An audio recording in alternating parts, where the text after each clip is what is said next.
हरे कृष्णा। कल हम चर्चा कर रहे थे कि हनुमान जी ने माता सीता को श्री राम जी का वह संदेश सुनाया जो सीता जी के जीवन की रक्षा करने वाला था। हनुमान जी बोले, माता, समुद्र के उस पार श्री राम और लक्ष्मण इस राक्षसपुरी पर चढ़ाई करने के लिए तैयार खड़े हैं। बलवान वानर राज सुग्रीव श्री राम के मित्र हो गए हैं। श्री राम ने बाली का वध करके अपने मित्र सुग्रीव को निष्कंटक राज्य दिया है। साथ ही उन्हें उनकी पत्नी भी प्राप्त करा दी है, जिसे पहले बाली ने हर लिया था। सुग्रीव ने भी धर्मतः तुम्हारे उद्धार की प्रतिज्ञा की है। उनके समस्त वानर तुम्हें खोजने के लिए सब और गए हैं। मुझसे तुम्हारा मंगलमय समाचार पा कमल नयन श्री राम गहरे सागर पर सेतु बांधकर शीघ्र यहाँ आ पहुंचेंगे और पापी रावण को उसके पुत्र तथा बांधवों सहित मारकर अविलंब तुम्हारा उद्धार करेंगे। आज तुम्हारे प्रसाद से इस रत्नमयी लंका को मैं बेखटके जलाकर भस्म कर दूंगा। तुम मुस्कुराती हुई मेरे इस पराक्रम को देखो।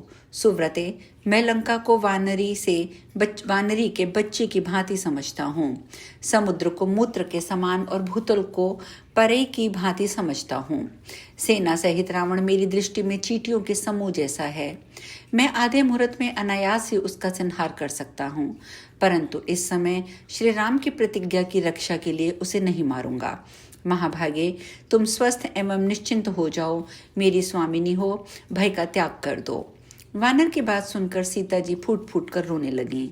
राम की उन पतिव्रता पत्नी ने भयभीत से होकर पूछा, वत्स, क्या मेरे दारुण शोक सागर से पीड़ित श्री राम अभी जीवित हैं?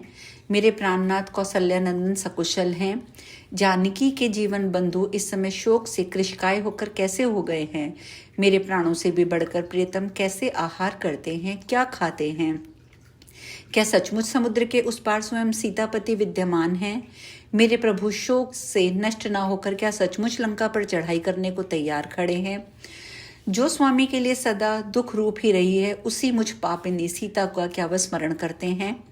मेरे स्वामी ने मेरे लिए कितना दुख सहन किया है। जो पहले मिलन में व्यवधान मानकर अपने कंठ में हार नहीं धारण करते थे, वे ही श्री राम आज इतने दूर हैं।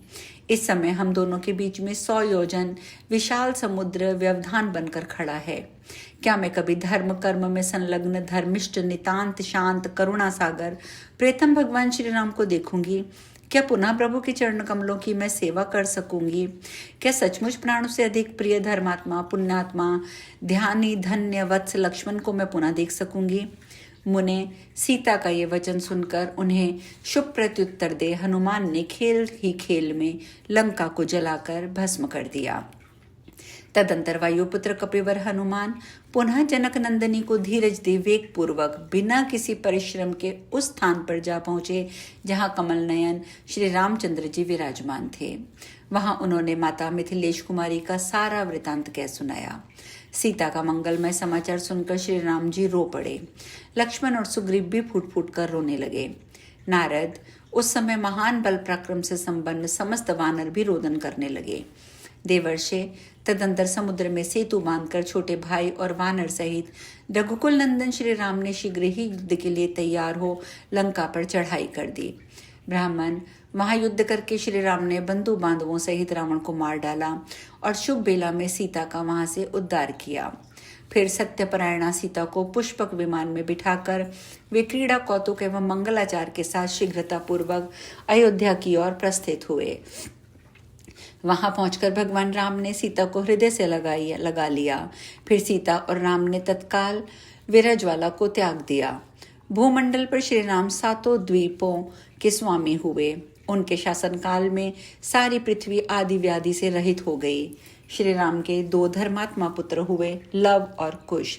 उन दोनों के पुत्रों और पौत्रों से सूर्यवंशी क्षत्रियों का विस्तार हुआ। वत्स नारद, इस प्रकार मैंने तुमसे मंगलमय श्री रामचरित्र का वर्णन किया है। यह सुख देने वाला, मोक्ष प्रदान करने वाला, सार तत्व और भवसागर से पार होने के लिए जहाज का काम करता है। नारायण मुनि आगे कहते हैं, नारद, इधर मथुरा में राजा कंस बुरे सपने देख विशेष चिंता में पड़कर अत्यंत भयभीत होकर उद्विग्न हो उठा। उसकी खाने पीने की रुचि जाती रही। उसके मन में किसी प्रकार की उत्सुकता नहीं रह गई थी। वह अत्यंत दुखी हो पुत्र मित्र बंधु बांधव तथा पुरोहित को सभा में बुलाकर उनसे इस प्रकार बातें करने लगा। कंस ने कहा, मैंने आधी रात के समय जो बुरा सपना देखा है वह बड़ा भयदायक है। इस सभा में बैठे हुए समस्त विद्वान बंधु बांधव और पुरोहित उसे सुने।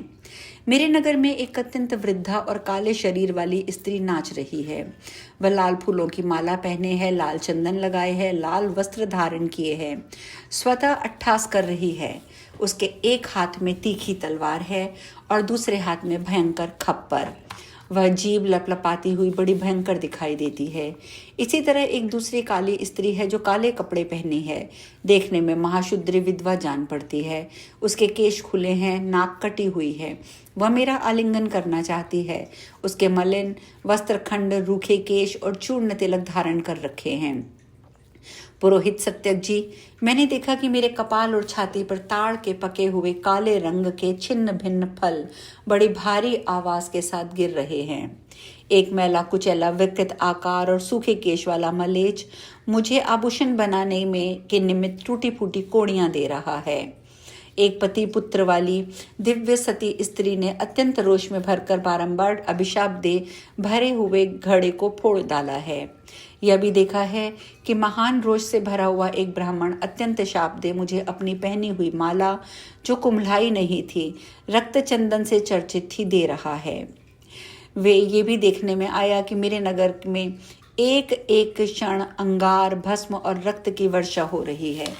मुझे दिखाई दिया कि वानर, कौवे, कुत्ते, भालू, सुअर और गधे के विकट आकार में भयानक शब्द कर रहे हैं।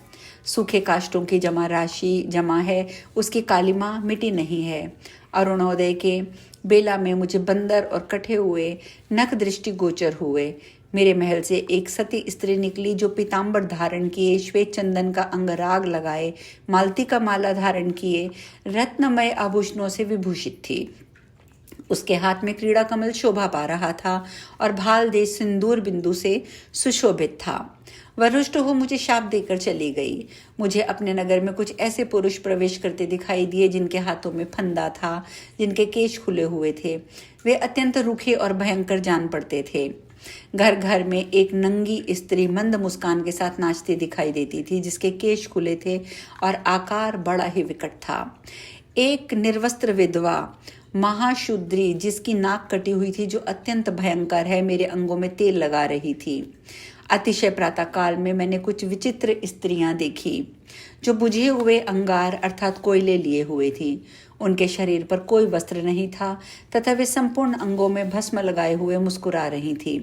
सपने में मुझे नृत्य गीत से मनोहर लगने वाले विवाहोत्सव दिखाई दिया। कुछ ऐसे पुरुष भी दृष्टिगोचर हुए जिनके कपड़े और केश लाल थे। एक निर्विस्त्र पुरुष दिखा जो देखने में भयंकर था, जो कभी रक्त वमन करता, कभी नाचता, कभी दौड़ता और कभी सो जाता था।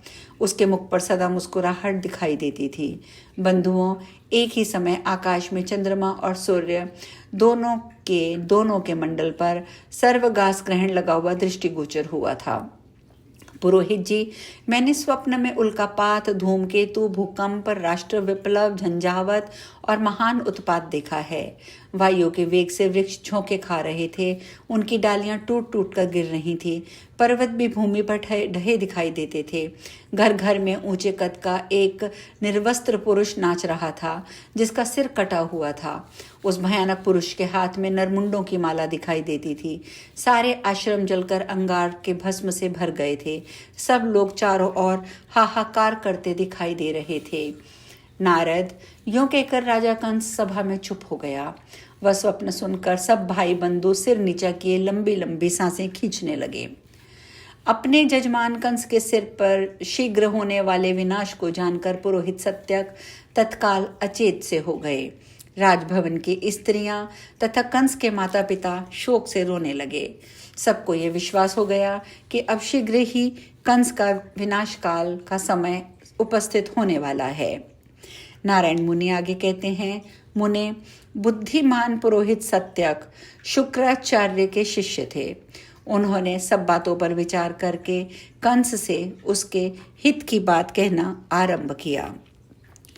अब जैसा कि मैंने बताया कि सत्यक जी शुक्राचार्य के शिष्य थे और वो अत्यंत बुद्धिमान थे। तो इस प्रकार से क्या कहा सत्यक जी ने, ये चर्चा अब हम कल करेंगे। आज के लिए यहीं विश्राम लेंगे। हरे कृष्णा।